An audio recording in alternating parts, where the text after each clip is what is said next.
안녕하세요. 이전 영상에서 엘생이 대장했던 이유로 BW 공모 일정과 연관지어서 뇌피셜 영상을 한번 다뤄봤는데요. 직접적인 증거가 없기 때문에 제가 뇌피셜이라고 말하지만 그래도 근거가 될 만한 것들을 곁들여서 이야기를 하니까 좀 그럴싸하긴 하죠. 그러다 보니까 많은 분들이 공감해 주시고 재미있어 해주셨는데요. 그리고 조회수를 봐도 확실히 많은 분들이 관심을 가지는 내용이라는 것을 알 수 있습니다. 이런 비슷한 이야기는 정말 수십 개도 할 수 있거든요. 하지만 저의 본질은 그런 재미난 상상에는 있지 않다고 생각합니다. 제가 왜 이런 말을 하느냐? 이제 올 게 왔다는 거죠. 자, 이번에는 임상시험에 대해서 좀 공부를 해보도록 하겠습니다. 자, 이번에도 조금 더 밑밥을 깔고 들어가 보도록 하겠습니다. 자, 뉴스 기사가 나왔는데 구체적인 뉴스 기사들이 나왔습니다. 제목만 봐도 많은 정보를 얻을 수가 있는데요. 암사망 2위가 간암이라고 합니다. 그리고 1차 치료제 경쟁이 본격화되는 것 아닌가, 이런 내용이 있는데 이것만 봐도 우리가 많은 정보를 얻을 수 있습니다. 암사망 2위라고 하니까 시장이 크다는 뜻이고 1차 치료제는 리보세라니까 캄렐리주맙을 말하는 것이고 경쟁이라는 것은 이미 시장에 경쟁자가 존재한다는 뜻이죠. 그래서 이렇게 큰 시장에 리보세라니까 캄렐리주맙이 뛰어들려고 하는데 기존의 쟁쟁한 경쟁자들과 한판 붙는 게 아닌가. 자, 그럴 때 어떤 경쟁력이 있을까, 그런 것들을 알려주는 뉴스 기사겠죠. 실제로도 그런 뉴스 기사 내용인지 한번 같이 보도록 하겠습니다. 일단 여기 가격이 적혀 있는 걸로 봐서는 딱 봐도 가격 경쟁력이 있다는 것을 강조하려는 게 아닐까, 그런 생각이 드는데요. 중국 기준으로 리보세라닙의 가격은 943만원, 캄렐리주맙의 가격은 1131만원이라고 합니다. 자, 이게 연간 비용이라고 하는데요. 역시 경쟁사 약들과 비교하면서 리보세라니까 캄렐리주맙의 가격 경쟁력을 강조하고 있습니다. 자, 그러면은 비슷한 경쟁 약물들의 연간 비용은 얼마일까? 약 1억 9천억 원이라고 합니다. 그러니까 리보세라니 캄렐리주맙의 비용은 합치면은 대략 2천만 원 정도 되겠죠. 그런데 이 티센트릭 요거 하나가 거의 2억 원입니다. 10분의 1 정도 차이가 나죠. 10배 차이입니다. 그렇기 때문에 이게 결론이죠. 리보세라니까 캄렐리주맙이 만약 미국 시장에 진출한다면 이 경쟁 약물인 티센트릭과 같은 이런 약물과 비교했을 때 상대적으로 저렴한 가격에 출시가 가능할 것으로 보인다. 이렇게 가격이 저렴하다라는 것을 강조하고 있습니다. 자, 그러면서 이제 궁금한 것들을 설명해 주는데,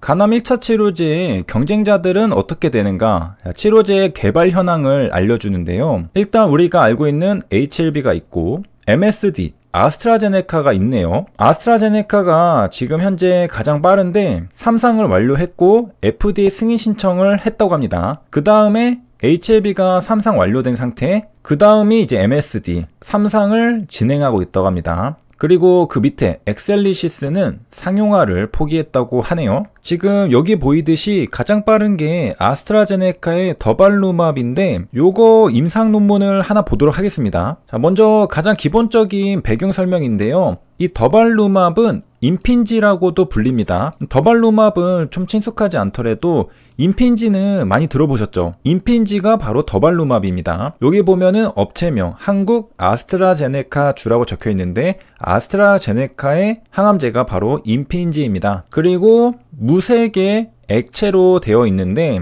요게 바이알에 충전된 주사제라고 합니다. 그러니까 우리가 백신을 맞을 때 보게 되는 이런 바이알에 임핀지가 담겨 있는 겁니다. 바이알에서 이제 꺼내서 주사를 놓는 거죠. 자, 그리고 백신과 다른 것은 백신은 근육주사잖아요. 임핀지는 정맥주사입니다. 그리고 정맥주사라는 것에서 우리가 어떤 항암제인지 눈치챌 수 있죠. 네, 바로 면역항암제였습니다. 더발루맙, 임핀지는 면역항암제입니다. 자, 요거는 이제 한국의 식약처 문서거든요. 비소세포 폐암 요런 데다가 사용할 수 있게 되어 있는 것을 확인할 수 있습니다. 그러니까 이 더발루맙은 이미 비소세포 폐암 등에서는 허가를 받은 걸로 보이죠. 그리고 한국에서 쓰이는 걸로 봐서는 뭐 당연하게도 FDA 허가는 이미 받은 걸로 보입니다. 보통 한국은 선진국에서 먼저 허가를 내주고 나서 그 다음에 허가를 내주는 경우가 거의 대부분이기 때문에 그렇게 눈치를 챌 수 있는데,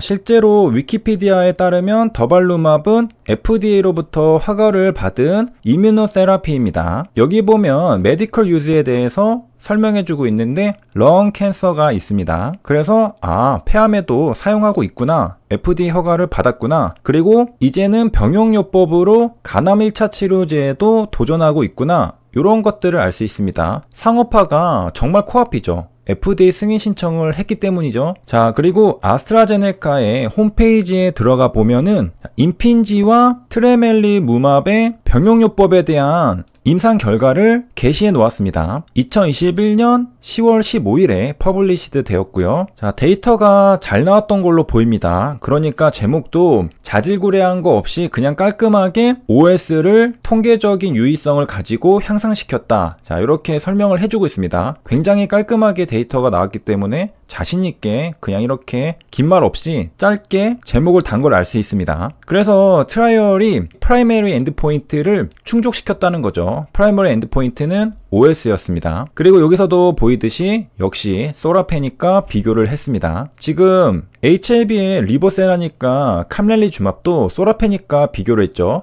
그리고 여기 있는 아스트라제네카 더발루맙과 트레멜리무맙도 역시 소라페닉과 비교를 했습니다. 그러니까 둘 다 대조약으로 소라페닙을 사용한 걸 알 수 있고요. 자, 그리고 추가적으로 임핀지 모노세라피에 대한 것도 설명해주고 있는데 역시 이것도 OS를 충족시켰다고 합니다. 자, 그런데 이거는 비열등성이죠. 비열등성에서도 소라페닙에게 뒤지지 않는다라는 것을 확인했고, 병용요법을 하니까 소라페닙을 뛰어넘은 거죠. 그리고 아스트라제네카의 임상시험 이름은 히말라야입니다. 마치 히말라야를 정복하겠다, 이런 느낌인 것 같은데요. 임상시험 이름들 보면 대부분 희망적인 네이밍을 많이 다는 걸 알 수 있습니다. 정복하겠다, 극복하겠다, 희망이 되겠다, 천사다, 뭐 이런 내용들이죠. 이런 긍정적인 단어들을 사용하는 걸 알 수 있습니다. 자, 그리고 구체적으로 살펴볼 데이터들은 굉장히 많지만 나중에 한 번 더 보기로 하고,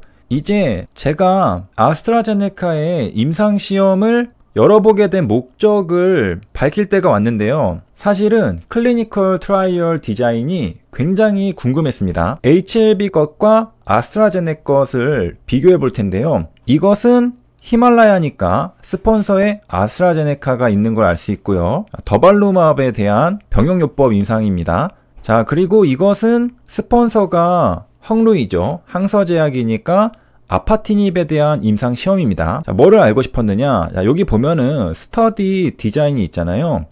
마스킹이 오픈 라벨이었습니다. 자, 보통은 임상시험은 더블 블라인드가 원칙이라고 알고 있는데 요거는 오픈 라벨이었죠. 자, 물론 캄렐리주맙도 면역항암제이기 때문에 정맥주사를 하는데요. 그리고 반면에 소라페닙은 타블렛입니다. 입으로 먹는 거죠. 그러니까 캄렐리주맙은 정맥주사, 아파티닙은 경구투여, 소라페닙도 경구투여였습니다. 캄렐리주맙이 정맥주사다 보니까 아무래도 티가 나겠죠. 그러다 보니까 뭐 당연하게 어쩔 수 없이 오픈 라벨이 될 수밖에 없는 걸로 보이는데요. 그런데 플라시보로 주사를 놓는 척 해도 되지 않을까? 비타민C 주사를 놓는 척 해도 되지 않을까? 그런 생각도 해봤는데요. 뭐 일단은 그렇게 하지 않고 오픈 라벨로 했습니다. 그래서 이게 일반적인 건가? 요게 사실 궁금했던 겁니다. 그게 이 영상을 찍게 된 가장 큰 동기고요. 자, 그러면은 우리의 궁금증, 히말라야 임상시험에서도, 그러니까 아스트라제네카의 임상시험에서도, 그러니까 FDA 승인 신청을 한 요 임상시험에서도 과연 임상시험 디자인이 오픈 라벨이었을까?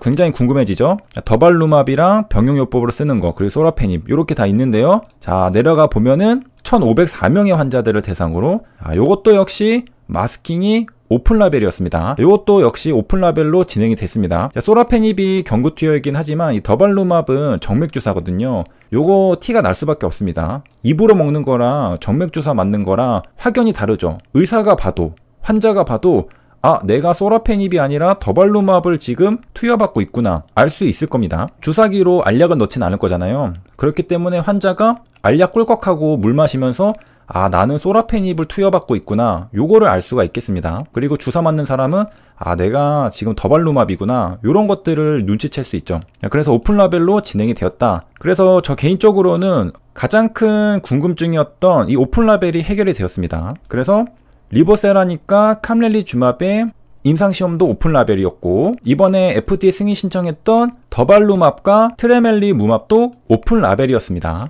똑같죠? 다른 거는 이제 환자 숫자가 좀 차이가 납니다. 아스트라제네카는 글로벌 제약사라는 그 사이즈에 걸맞게 굉장히 많습니다. 1504명인데 그에 반해서 리보세라니 캄렐리주맙은 543명으로 인원수는 3배 정도 차이가 납니다. 요런 것들이 조금 차이가 난다는 걸 알 수 있고, 자, 그래서 이번 시간에는 간암 1차 치료제 개발 현황에 대해서 간단하게 알아봤는데요. 아스트라제네카가 가장 개발 단계가 빠르기 때문에 한번 임상시험 내용을 살짝 들여다봤습니다. 구체적으로는 오픈 라벨인지에 대해서 한번 들여다봤던 건데요. HAB 것도 아스트라제네카 것도 둘 다 오픈 라벨이었습니다. 이상으로 세 줄 요약입니다. 간암 1차 치료제로 경쟁자가 될 수 있는 약들 중에 가장 진행 속도가 빠른 건 아스트라제네카의 신약인데요. 아스트라제네카는 최근에 FDA 승인 신청을 했습니다. 그리고 임상시험 디자인을 비교해봤는데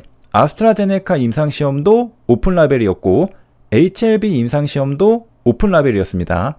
도움이 되셨길 바라며 여기까지 시청해주셔서 감사합니다.